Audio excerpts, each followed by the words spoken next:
Now, sa pikas bahin, mga kaigalaan, human sa kahimtangs panahon, alitas kahimtangs politika. Pero nahon ganito ng panahon na kasamang kay importante ka na, apektado tantanan mga sugid tigpaminaw. Di alita sa natad sa politika, mga kaigalaan, si Senador Risa Hontiveros, ang iyang mga supporters dito sa Bacolod City, pinanguluhan din nila ni Gary Alejano day. So ila din ang grupo ni Trillanes, no?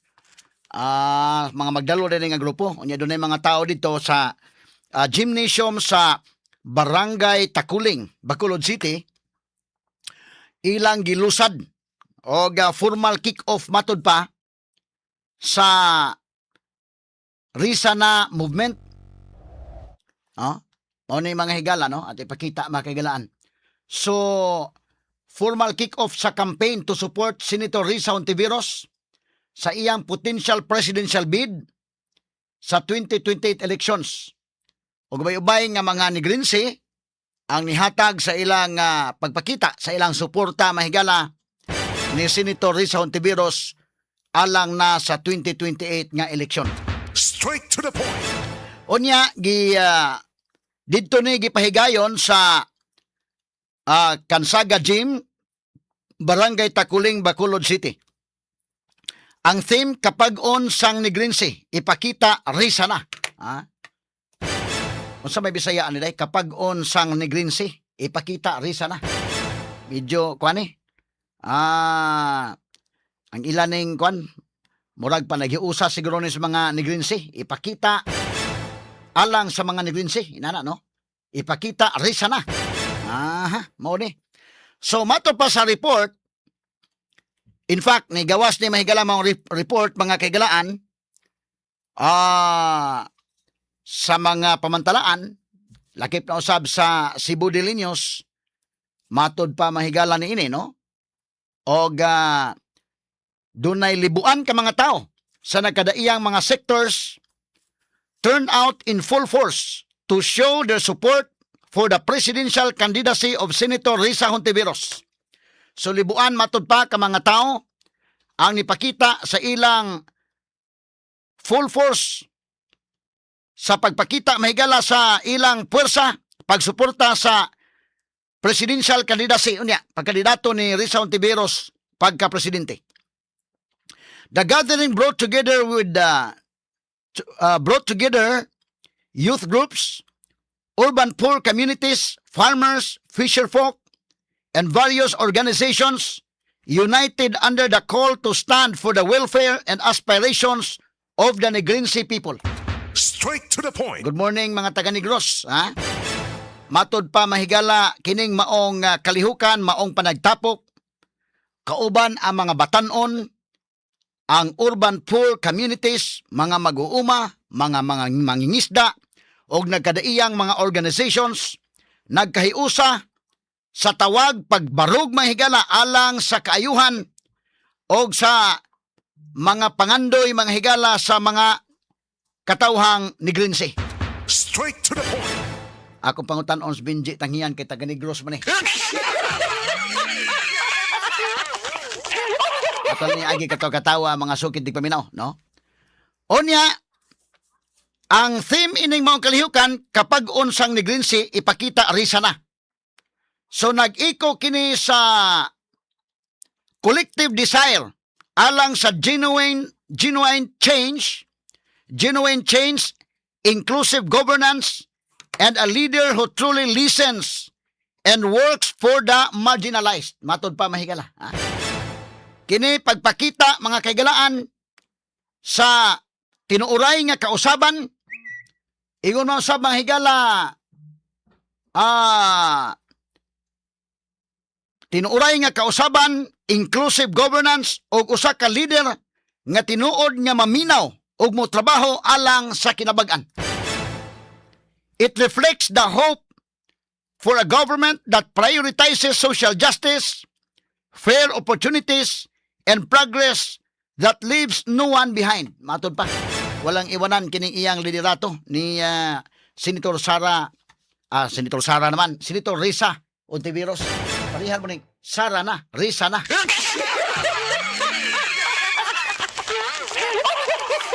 Kani ko mga politiko, maikay mo daw, Risa na, Sara na.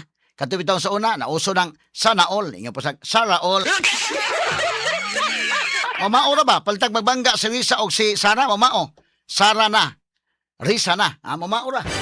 Kay miingon mas Risa, usas mga kondisyones may galangan mo dagan si Risa, ingon sa man nga, iya ka nang seriously, iya ka nang i-consider ang pagdagan sa 2028 election, pero ang iyang kondisyon nga usa lang yun ang kandidato sa ilang habig para na ay chance mga higala sa eleksyon.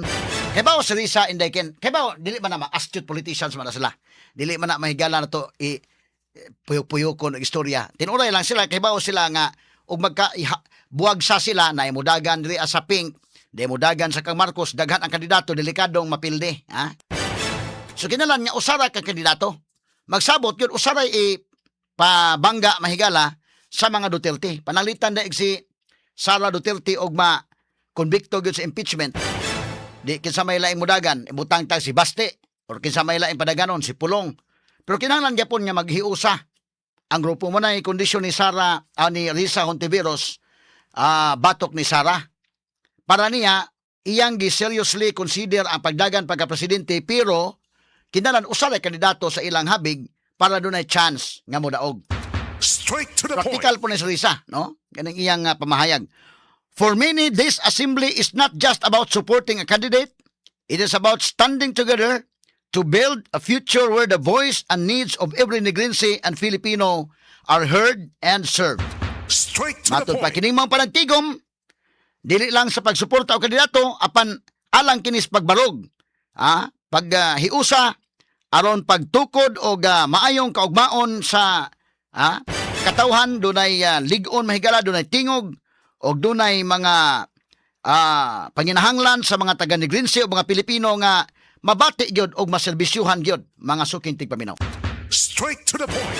Okay, so kini si Risa Hontiveros, in fairness niya mga higala, kay sa ilang grupo manggod, actually, kini kay nagpasiugda ini sa si Gary Alejano dayday, former Magdalo representative Gary Alejano also endorsed Hontiveros, saying the country needs a leader who leaves no one behind.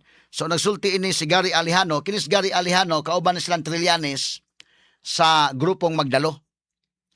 Kay kung imong tan-awon magud mahigala sa ilang grupo sa Pink, sa pagkakaroon si Risa maoy agresibo sa diod, no? In fact, murag dunay kay ubos si Trillanes ngadto ni Lini Robredo Indayken, kay murag hesitant nga kandidato. Og in fact, miingon na si Lini nga di na gyud sa mudagan.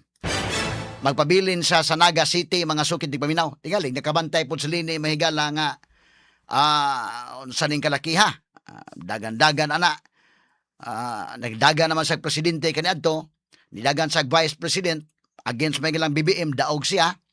Nidagan sa presidente, pildi siya, pero karon padaganon siya balik. Basin og kuan po, di ba ilalim po ang naagian ni Lini Robredo mahigala. Basig ni tagam sa Indayken ban, imagon alalim na mudagan kag presidente. No? Unya kanana ang tuyo kas tibok Pilipinas, ang imong mga kayubosan ana na. So abing Lini siguro budlay kayo ning kwan.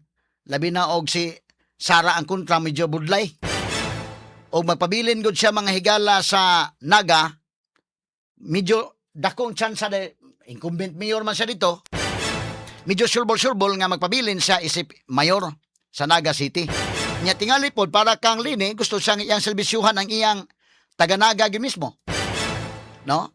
Iyang i-focus ang serbisyo ngadto sa iyang mga kababayan sa Naga. Pwede na. Sa pikas nga habig sa kandidato sa Pink, si Risa mo'y agresibo. Nga kana bagyong mopakita og kuan ba? Nga doon na mahigalay mo ingon nga ikaw may dagag presidente, siya pod ready pod. Si Lini manguday kay ituod nimo nga dagag presidente na ami mo support, pero si Lini murag gikapoy siguro si Lini or naon sa ba? No? Wata kasabot pa gyud sa aktual ana unya kung inikabot sa panahon may gala og musugot siya. Labi na og ibutang tala nga siya ra gyud bugtong kandidato nga dunay chance nga makapildi may galang Sara. Basin pa siguro og mada. Pero lahi sa ni Risa, kini Risa gyud agresibo gyud. In fact, mga kaigalaan, si Risa na kay sikay na gyud. Kana bang in fairness ni Risa ha, nagkugi ba pud siya mga higalag panikay sikay. Senador ni siya mga kaigalaan, ang iyang pagkasenador, doon ay mga investigations, okay masad siya record. Unya, nanikay-sikay na ni siya karon, kabantay mo rin siya, hilom lang kayo, pero graduation mga higala sa dito sa Tabuilan, Tuburan Sitio, si Risa maoy speaker. Diripod sa Southwestern University, si Risa sad mahigala maoy gikuhang speaker o dito po siya mga higala. Straight to the point. Dito sa Tabugon hinoon, graduation po si Sara po ilang gikuha nga speaker. So, medyo nagtuyok na ron. So, kini si Risa, nilihok na siya. Hinahinay naglihok kay within sa ilang grupo magod sa Pink, pilianan pa nila mahigala either kinsay ilang kandidato, depende man. Kay tanawan man within this year, kinsay mo taas ang rating. Kung saan pagtaas ang rating, di ka mulihok, hindi. So, kining kang Risa, kugi ng iya nga gihimo, nga mulihok na siya karon pa lang bago. Kay buhan og mutaas iyang rating, siya mo ituboy nga mo'y kandidato, kay usaman lang ang kandidato mahigala sa habig makagalaan sa Pink. Di sud man kayo magkabuwag-buwag. Malagmit usa ka maghiusa ang Pink og ang BBM, usa lang ka kandidato. Either presidente si Risa, mukuha sila sa kang BBM nga habig nga mo vice. Or katong pirmiro mahigalang gipalutaw-lutaw, lini mo ay mudagag presidente, si Vince Dizon ang vice, no? Kani Lini Robredo, Integridad Aprobado. Vince Dizon, lideratong may aksyon. O kanindot paminawon ana, no? Gipapilit ni sa Cebu ang mga placards, mga tarpaulin, pero muragwa kayo mukagat. Tingali kay layo pamansad mga higala. But kining kang Risa, asa man tong picture dong, Risa na? Itong mga pictures dong? Kani? Asa man tong mga kuhan? Daghan man tong mga tarpaulin. Ibalik ko na tong mga tarpaulin dong names. Katong usa, kani Risa na. Kani, matong usa, Risa na. Katong mga tarpaulin nga nasa likod. Risa na. Para na ni sa 2028. Napay-usa na katong mga tarpaulin. Kani dong. Okay, posa dong, pos. Kana. So, kini nga mga, kuhan naman campaign material sa mga ganiday. So, formal na nga gilusad, kick-off na sa iyang presidential bid sa iyang mga supporters dito mahigala sa Bacolod. Ang pangutana ini og mo kagat ba ni, mo na itong panidaan mga sukit di paminaw, no? Pero mo lagi na, sa part ni Risa, wa na may panahon og manikay sikay, unya na maulahin na kay ang uban gud mahigala, para gud unta nato, kung mahimo, di lang unta sa pagkakaroon, kay napa mo impeachment inday. So July 6 magsugod ang impeachment unya siya usa sa mga senator judges. So medyo dili na mapakita ang objectivity mahigala niya as judge. Kay kontra man niya mahigala niyang itangtang na daan. So kung pwede unta to after sa kinini ang kuan impeachment trial unya na mulusad gyud og pagpakita ba nga ready na ta, kick off na ta alang sa atong campaign. Straight to the point. Pero mo lagi na gitimbang-timbang sa dinila mahigala kanus amaday mo lihok og kahuman sa impeachment. Kay ang proper gunta ni mahigala mo ni nakayunay ka sa impeachment trial. Kay ang impeachment court kanang mga judges, senator judges lahi na sa regular judge nga ebidensya gigitan-aw. Ba't kini mahigala mo tan-aw man ni politika sab? Di man na malikayan kay kanang mga judges di na mahigala panalitan. Kana Tito Soto landaan do na may kasakit ng Sara kay sila bay man nagbangga pagka vice president day. Kanas Lacson, medyo lahi man nga partido. O kanang uban pa diha. So muni kalainan. Paltano, mo judge ko ni si Risa. So siya senator judge, unya ang iyang hukman mahigala iyang kontra sa 2028. Di mas mayo tato kung kining paglusad sa kick-off na adto sa human sa impeachment. Para sa impeachment trial ipakita ba nga ato tanaw na to ang ebidensya kung naabagi ebidensya gwa ba kani dili malikayan ang perception sa mga tao maingon wa na gyud dili na gyud ebidensya konbikto na daan kay kontra gud niya ni 2028 Straight to the mas point. may makonbikto para di kadagan pero mo lagi nagiingon og unya pa pud siya magpaabot ini kahuman sa impeachment pasigon ay panahon day so kano sugod na daan samtang sayo pa kay matod pang Win Gatchalian, mahuman kining impeachment trial, gibana-bana ko nila day, mga 6 to 7 months. Mahuman. 6 to 7 months. Kay ang prosecution nangayo og 60 days. 60 trial days. Unya ang defense nangayo og 30 days. Unya in between anak may gala kanang ni trial na doon na may mga extensions may tabo gyud nga mga motions pa. So gibana-bana ni Win Gatchalian nga mga 6 to 7 months mahuman. So kung 6 to 7 months magsugod July, butata July, August, September, October, November, December. Ma-Januaryhan ta ni day. January next year or February, maingon po ng mga tao nga di man paabot nga next year naman ang eleksyon. Straight to the point. Ha? So kung mahimo untag mapaspasan nila ni Ron, at least layo pang eleksyon kay maabdan next year, labi pag dunay malangan-langan unya maabdan og tunga-tunga next year mingon nganong pabuto na lang unta kay eleksyon naman next year.